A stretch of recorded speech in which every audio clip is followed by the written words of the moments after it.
Hello' students, তোমালোকৰ বহুতে মোক কমেণ্ট কৰি আছিলা যে তোমালোকক এইবাৰ অসমীয়াৰ MA এণ্ট্ৰেন্স পৰীক্ষাত আহিবলগীয়া গুৰুত্বপূৰ্ণ কুৱেশ্যন এনচাৰৰ ওপৰত ভিডিঅ' লাগে। গতিকে তোমালোকে কৰা কমেণ্ট অনুসৰি আজি মই তোমালোকৰ বাবে গুৱাহাটী বিশ্ববিদ্যালয়, কটন বিশ্ববিদ্যালয়, তেজপুৰ বিশ্ববিদ্যালয় আৰু ডিব্ৰুগড় বিশ্ববিদ্যালয়ৰ অসমীয়া MA এণ্ট্ৰেন্স পৰীক্ষাত আহিবলগীয়া সম্ভাৱ্য প্ৰশ্নৰ উত্তৰৰ ওপৰত ভিডিঅ' লৈ আহিছোঁ। তাৰ লগতে পুৰণি কুৱেশ্যন পেপাৰত কেনেকুৱা ধৰণৰ প্ৰশ্ন ইতিমধ্যে আহি গৈছে সেই সম্পৰ্কেও আজি মই আলোচনা কৰাই দিম। আৰু তোমালোকৰ বহুতৰে মোক প্ৰশ্ন কৰি আছিলা যে তোমালোকে কি পঢ়িব লাগিব। তোমালোকৰ সিলেবাছ হিচাপে তোমালোকে BA ফাৰ্ষ্ট ছেমিষ্টাৰৰ পৰা BA ছিক্স ছেমিষ্টাৰলৈ সম্পূৰ্ণ অসমীয়া অনাৰ্ছৰ সিলেবাছ তোমালোকে পঢ়িব লাগিব। আৰু মই মোৰ অভিজ্ঞতাৰ পৰা তোমালোকক গোটেই প্ৰশ্ন উত্তৰ আলোচনা কৰাই দিম। মই কিদৰে গুৱাহাটী বিশ্ববিদ্যালয়ৰ অসমীয়া MA এণ্ট্ৰেন্স পৰীক্ষাত ফাৰ্ষ্ট ৰেংক হৈছিলোঁ, কটন বিশ্ববিদ্যালয়ত 4th ৰেংক হৈছিলোঁ, সম্পূৰ্ণ মোৰ অভিজ্ঞতাৰ পৰা মই তোমালোকক প্ৰশ্ন উত্তৰখিনি আলোচনা কৰাই দিম। আৰু তোমালোকৰ সিলেবাছ হিচাপে মই ইতিমধ্যে কৈছোঁ BA ফাৰ্ষ্ট ছেমিষ্টাৰৰ পৰা BA ছিক্স ছেমিষ্টাৰলৈ গোটেই অসমীয়া অনাৰ্ছৰ সিলেবাছ তোমালোকে পঢ়িব লাগিব। আৰু এই সিলেবাছৰ ওপৰত ভিত্তি কৰিয়ে আজি মই তোমালোকক প্ৰশ্ন উত্তৰখিনি আলোচনা কৰাই দিম। আৰু পৰৱৰ্তী ভিডিঅ'বোৰতো মই এই সিলেবাছৰ ওপৰত ভিত্তি কৰিয়েই কমপ্লিট কুৱেশ্যন এনচাৰ আলোচনা কৰাই দিম। তোমালোকে সকলোৱে ভালদৰে নিজৰ প্ৰস্তুতি চলাই থাকিবা, সকলোৱে ভালদৰে পঢ়ি থাকিবা আৰু ভিডিঅ'টো সকলোকে শ্বেয়াৰ কৰি দিবা। এতিয়া আমি প্ৰথমটি প্ৰশ্নৰ পৰা আলোচনা কৰিম আৰু তোমালোকে পাৰিলে বহি এখন উলিয়াই ল'বা, প্ৰশ্ন উত্তৰখিনি লিখি ল'ব পাৰিবা। এতিয়া আমাৰ প্ৰথমটো প্ৰশ্ন হৈছে আজিৰ, অসম সাহিত্য সভাৰ প্ৰথম মহিলা সভাপতি গৰাকীৰ নাম কি? চোৱা, অসম সাহিত্য সভাৰ প্ৰথম মহিলা সভাপতিগৰাকীৰ নাম কি? উত্তৰ নলিনীবালা দেৱী। আৰু চনটো মনত ৰাখিবা, 1954 চনত যোৰহাট অধিৱেশনত সভাপতিত্ব কৰিছিল। মনত ৰাখিবা, 1954 চনত যোৰহাট অধিৱেশনৰ তেওঁ সভাপতিত্ব কৰিছিল। চন মনত ৰাখিবা, ইম্পৰ্টেণ্ট প্ৰশ্ন। পৰৱৰ্তী প্ৰশ্নলৈ গৈ আছোঁ আমি। অসম সাহিত্য সভাৰ মুখ্য কাৰ্যালয় ক'ত অৱস্থিত? উত্তৰ অসম সাহিত্য সভাৰ মুখ্য কাৰ্যালয় যোৰহাটৰ চন্দ্ৰকান্ত সন্দিকৈ ভৱনত অৱস্থিত। মনত ৰাখিবা, ইম্পৰ্টেণ্ট প্ৰশ্ন। আৰু এই প্ৰশ্নটো 3 নম্বৰ প্ৰশ্নটো ইতিমধ্যে পুৰণি কুৱেশ্যন পেপাৰত আহি গৈছে, ডিব্ৰুগড় বিশ্ববিদ্যালয়ৰ অসমীয়া MA এণ্ট্ৰেন্স পৰীক্ষাত আহি গৈছে। অসম সাহিত্য সভাৰ প্ৰথম সভাপতি কোন আছিল? অসম সাহিত্য সভাৰ প্ৰথম সভাপতি কোন আছিল? ইম্পৰ্টেণ্ট প্ৰশ্ন। উত্তৰ অসম সাহিত্য সভাৰ প্ৰথম সভাপতি পদ্মনাথ গোহাঁই বৰুৱা আছিল। আৰু চন মনত ৰাখিবা, 1917 চনৰ ডিচেম্বৰত শিৱসাগৰ জিলাত অসম সাহিত্য সভাৰ প্ৰথমখন অধিৱেশনত তেওঁ সভাপতিত্ব কৰিছিল। মনত ৰাখিবা, চন 1917 চনত আৰু শিৱসাগৰত অনুষ্ঠিত অসম সাহিত্য সভাৰ অধিৱেশনত তেওঁ সভাপতিত্ব কৰিছিল। চন মনত ৰাখিবা, 1917 চনৰ ডিচেম্বৰত শিৱসাগৰ জিলাত অসম সাহিত্য সভাৰ প্ৰথমখন অধিৱেশনত তেওঁ সভাপতিত্ব কৰিছিল। পৰৱৰ্তী প্ৰশ্নলৈ গৈ আছোঁ। তাৰ আগতে এটি গুৰুত্বপূৰ্ণ তথ্য, লক্ষ্মীনাথ বেজবৰুৱা অসম সাহিত্য সভাৰ গুৱাহাটীৰ অধিৱেশনত সভাপতিত্ব কৰিছিল 1924 চনত। মনত ৰাখিবা, গুৰুত্বপূৰ্ণ তথ্য। আৰু এটি গুৰুত্বপূৰ্ণ তথ্য যে কৃষ্ণকান্ত সন্দিকৈ অসম সাহিত্য সভাৰ গুৱাহাটীৰ অধিৱেশনত সভাপতিত্ব কৰিছিল আৰু চন 1937। এই দুটা তথ্য মনত ৰাখিবা। লক্ষ্মীনাথ বেজবৰুৱাই অসম সাহিত্য সভাৰ গুৱাহাটীৰ অধিৱেশনত সভাপতিত্ব কৰিছিল 1924 চনত আৰু কৃষ্ণকান্ত সন্দিকৈয়ে অসম সাহিত্য সভাৰ গুৱাহাটীৰ অধিৱেশনতেই সভাপতিত্ব কৰিছিল আৰু চন আছিলে 1937। পৰৱৰ্তী প্ৰশ্নলৈ গৈ আছোঁ আমি। আমাৰ পৰৱৰ্তী প্ৰশ্ন হৈছে, প্ৰথম অসমীয়া ছনেট লেখক কোন? প্ৰথম অসমীয়া ছনেট লেখক কোন? উত্তৰ হেমচন্দ্ৰ গোস্বামী। পৰৱৰ্তী প্ৰশ্ন হৈছে, প্ৰথম অসমীয়া ছনেট কবিতাটোৰ নাম কি? এই প্ৰশ্নটো তোমালোকৰ কটন বিশ্ববিদ্যালয়ৰ অসমীয়া MA এণ্ট্ৰেন্স পৰীক্ষাত আহিছে, তাৰপিছত ডিব্ৰুগড় বিশ্ববিদ্যালয়ৰ অসমীয়া MA এণ্ট্ৰেন্স পৰীক্ষাতো আহিছে, গুৱাহাটী বিশ্ববিদ্যালয়ৰো অসমীয়া MA এণ্ট্ৰেন্স পৰীক্ষাত আহি গৈছে। গুৰুত্বপূৰ্ণ প্ৰশ্ন যে প্ৰথম অসমীয়া ছনেট কবিতাটোৰ নাম কি? উত্তৰ প্ৰিয়তমাৰ চিঠি। আৰু প্ৰিয়তমাৰ চিঠিৰ ৰচক হেমচন্দ্ৰ গোস্বামী। মনত ৰাখিবা, প্ৰথম অসমীয়া ছনেট লেখক হেমচন্দ্ৰ গোস্বামী হয় আৰু প্ৰথম অসমীয়া ছনেট কবিতাটোৰ নাম হৈছে হেমচন্দ্ৰ গোস্বামীৰ প্ৰিয়তমাৰ চিঠি। পৰৱৰ্তী প্ৰশ্নলৈ গৈ আছোঁ আমি।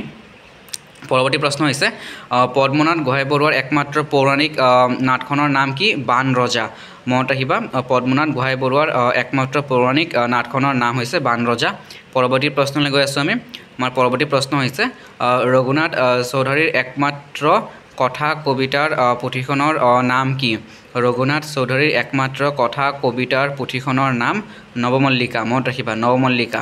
পৰৱৰ্তী প্ৰশ্নলৈ গৈ আছোঁ আমি। আমাৰ পৰৱৰ্তী প্ৰশ্ন হৈছে, শ্বেক্সপিয়াৰৰ এজ ইউ লাইক ইট শ্বেক্সপিয়াৰৰ এজ ইউ লাইক ইট নাটকৰ অসমীয়া অনুবাদৰ নাম কি লেখক কোন এই প্ৰশ্নটো তোমালোকৰ ডিব্ৰুগড় বিশ্ববিদ্যালয়ৰ অসমীয়া MA এন্ট্ৰেন্স পৰীক্ষাত ইতিমধ্যে আহি গৈছে গুৰুত্বপূৰ্ণ প্ৰশ্ন হয় চোৱা উত্তৰ যে শ্বেক্সপিয়াৰৰ এজ ইউ লাইক ইট নাটকৰ অসমীয়া অনুবাদ চন্দ্ৰাৱলী আৰু লেখক হৈছে দুৰ্গেশ্বৰ শৰ্মা অৰ্থাৎ অনুবাদক দুৰ্গেশ্বৰ শৰ্মা চোৱা শ্বেক্সপিয়াৰৰ এজ ইউ লাইক ইট নাটকখন দুৰ্গেশ্বৰ শৰ্মাই চন্দ্ৰাৱলী নামেৰে অসমীয়ালৈ অনুবাদ কৰিছিল পৰৱৰ্তী প্ৰশ্নলৈ গৈ আছোঁ আমি পৰৱৰ্তী প্ৰশ্ন হৈছে প্ৰথম অসমীয়া ৰোমান্টিক কবিতাটোৰ নাম কি প্ৰথম অসমীয়া ৰোমান্টিক কবিতাটোৰ নাম হৈছে বনকুঁৱৰী অৰ্থাৎ প্ৰথম অসমীয়া ৰোমান্টিক কবিতাটোৰ নাম বনকুঁৱৰী আৰু ইয়াৰ ৰচক চন্দ্ৰকুমাৰ আগৰৱালা দ্বাৰা ৰচিত বনকুঁৱৰী প্ৰথম অসমীয়া ৰোমান্টিক কবিতা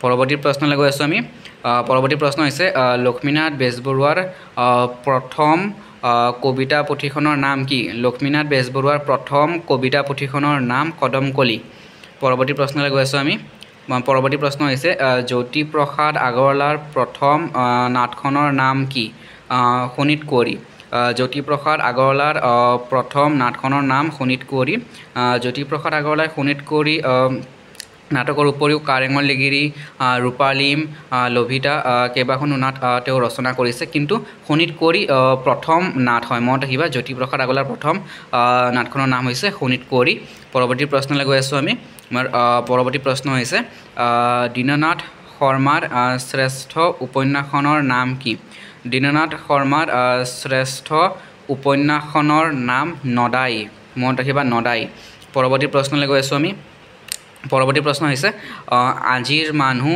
আৰু নতুন পথ উপন্যাস দুখনৰ লেখক কোন আজিৰ মানুহ আৰু নতুন পথ উপন্যাস দুখনৰ লেখক কোন উত্তৰ হিতেশ ডেকা আৰু এটি গুৰুত্বপূৰ্ণ প্ৰশ্ন ইয়াৰ লগতে জড়িত হৈ আছে যে আজিৰ মানুহ আৰু নতুন পথ উপন্যাসৰ উপৰিও হিতেশ ডেকাই মাটি কাৰ এইটো জীৱন ভাড়া ঘৰ নামৰ কেইবাখনো উপন্যাস তেওঁ ৰচনা কৰিছিলে মনত ৰাখিবা আজিৰ মানুহ আৰু নতুন পথ উপন্যাসৰ উপৰিও হিতেশ ডেকাই মাটি কাৰ ভাড়া ঘৰ এইটো জীৱন কেইবাখনো উপন্যাস ৰচনা কৰিছিলে আমি পৰৱৰ্তী প্ৰশ্নলৈ গৈ আছোঁ পৰৱৰ্তী প্ৰশ্ন দ্বিতীয় মহাযুদ্ধৰ পটভূমিত লিখা যোগেশ দাসৰ উপন্যাসখনৰ নাম দ্বিতীয় মহাযুদ্ধৰ পটভূমিত লিখা যোগেশ দাসৰ উপন্যাসখনৰ নাম ডাৱৰ আৰু নাই 1955 চনত তেওঁ ৰচনা কৰিছিল আৰু আটাইতকৈ গুৰুত্বপূৰ্ণ কথা যে এই প্ৰশ্নটো গুৱাহাটী বিশ্ববিদ্যালয়ৰ অসমীয়া MA এন্ট্ৰেন্স পৰীক্ষাত ইতিমধ্যে আহি গৈছে মনত ৰাখিবা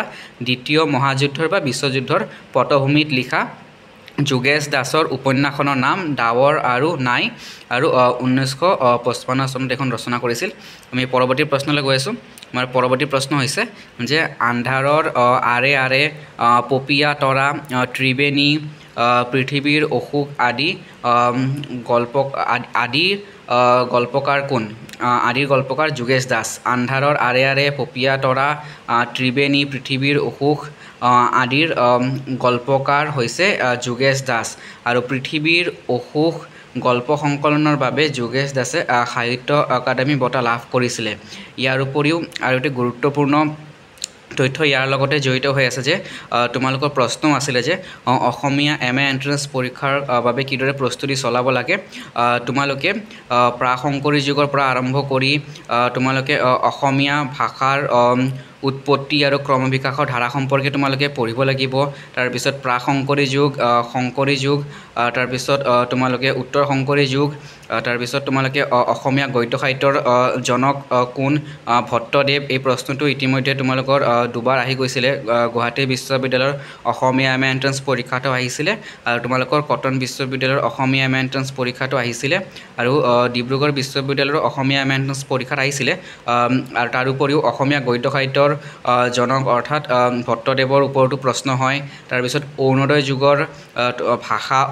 যুগৰ ভাষা সাহিত্যৰ ওপৰতো প্ৰশ্ন হয় তাৰপিছত তোমালোকৰ অসমীয়া চুটিগল্পৰ ধাৰাৰ ওপৰতো জোনাকী যুগৰ চুটিগল্পৰ ধাৰা আবাহন যুগৰ চুটিগল্পৰ ধাৰা ৰামধেনু যুগৰ চুটিগল্পৰ ধাৰা সাম্প্ৰতিক বা আধুনিক যুগৰ চুটিগল্পৰ ধাৰাৰ ওপৰতো প্ৰশ্ন হয় গতিকে এইকেইটা বিষয়ৰ ওপৰত তোমালোকৰ প্ৰশ্ন হ'ব আৰু অসমীয়া ভাষা সাহিত্যৰ ওপৰতো প্ৰশ্ন ইতিমধ্যে তোমালোকৰ প্ৰতি বছৰে হয় গতিকে এই মূল বিষয়সমূহৰ ওপৰত তোমালোকে প্ৰশ্নবোৰ তোমালোকে চাব লাগিব আৰু আটাইতকৈ গুৰুত্বপূৰ্ণ কথা তোমালোকক মই কওঁ তোমালোকে BA ফাৰ্ষ্ট সেমিষ্টাৰৰ পৰা তোমালোকে BA 6th সেমিষ্টাৰলৈ সম্পূৰ্ণ অসমীয়া অনাৰ্ছৰ সিলেবাস পঢ়িবা আৰু বিশেষকৈ তোমালোকে 1 আৰু 2 মাৰ্কছৰ যিবোৰ শৰ্ট কুৱেশ্যন তোমালোকৰ আহিছিলে পৰীক্ষাত সেই প্ৰশ্নবোৰৰ উত্তৰ কৰিবলৈ চেষ্টা কৰিবা তোমালোকৰ বহুখিনি লাভ হ'ব তোমালোকৰ বহুখিনি প্ৰশ্ন উত্তৰ তোমালোকৰ পৰীক্ষাৰ বাবে সহজ হ'ব আৰু এটি গুৰুত্বপূৰ্ণ প্ৰশ্ন প্ৰতি বছৰে আহা দেখা যায় যে সুৰেন্দ্ৰ বৰ্মাৰ উমাচল শিলালিপিৰ কিমান শতিকাৰ মনত ৰাখিবা পঞ্চম শতিকাৰ মনত ৰাখিবা সুৰেন্দ্ৰ বৰ্মাৰ উমাচল শিলালিপি পঞ্চম শতিকাৰ এই প্ৰশ্নটো গুৱাহাটী বিশ্ববিদ্যালয়ৰ MA এন্ট্ৰেন্স পৰীক্ষাত আহিছিলে অসমীয়া বিষয়ৰ MA এন্ট্ৰেন্স পৰীক্ষাত আহিছিলে যে সুৰেন্দ্ৰ বৰ্মাৰ মনত ৰাখিবা সুৰেন্দ্ৰ বৰ্মাৰ উমাচল শিলালিপিৰ সময়সীমা কিমান মনত ৰাখিবা পঞ্চম শতিকা মনত ৰাখিবা পঞ্চম শতিকা তাৰ উপৰিও তোমালোকৰ আটাইতকৈ গুৰুত্বপূৰ্ণ বিষয়সমূহ মই কৈ দিছোঁ অসমীয়া ভাষা সাহিত্যৰ ওপৰত তাৰপিছত উপভাষাৰ ওপৰতো প্ৰশ্ন হয় গুৱাহাটী বিশ্ববিদ্যালয়ৰ অসমীয়া MA এন্ট্ৰেন্স পৰীক্ষাত আহিছিলে যে অসমীয়া ভাষাৰ উপভাষাৰ ওপৰতো প্ৰশ্ন আহিছিলে গতিকে তোমালোকে চিন্তা কৰিবলগীয়া অলপো বিষয় নাই তোমালোকে ভালদৰে পঢ়ি থাকা আৰু BA ফাৰ্ষ্ট সেমিষ্টাৰৰ পৰা BA 6th সেমিষ্টাৰলৈ অসমীয়া অনাৰ্ছৰ কমপ্লিট সিলেবাস চাবা বিশেষকৈ পৰীক্ষাত আহি যোৱা ইতিমধ্যে 1 আৰু 2 মাৰ্কছৰ প্ৰশ্নবোৰৰ ওপৰত বেছি গুৰুত্ব দিবা গতিকে সেইবোৰে তোমালোকক বহুত সহায় কৰিব মই মোৰ অভিজ্ঞতাৰ পৰা যিখিনি পাৰো তোমালোকক ক'বলৈ চেষ্টা কৰিছোঁ আৰু পৰৱৰ্তী ভিডিঅ'বোৰ মই তোমালোকক সিলেবাছৰ ওপৰত ভিত্তি কৰি তোমালোকক প্ৰদান কৰিম গতিকে সকলোৱে ভালদৰে পঢ়িবা ভিডিঅ'টো আজি মই সামৰিছোঁ ভিডিঅ'টো চোৱাৰ সকলোকে যথেষ্ট ধন্যবাদ গতিকে তোমালোকে গোটেই প্ৰশ্ন উত্তৰ তোমালোকে পাৰিলে বহিত লিখি ল'বা আৰু সকলোৱে নিজৰ প্ৰস্তুতি ভালদৰে চলাই থাকিবা সকলোৱে ভালদৰে পঢ়িবা গতিকে ভিডিঅ'টো ইয়াতে সামৰিছোঁ তোমালোকে ভিডিঅ'টো সকলোকে শ্বেয়াৰ কৰি দিবা আমি পুনৰ লগ পাম এটা নতুন ভিডিঅ'ত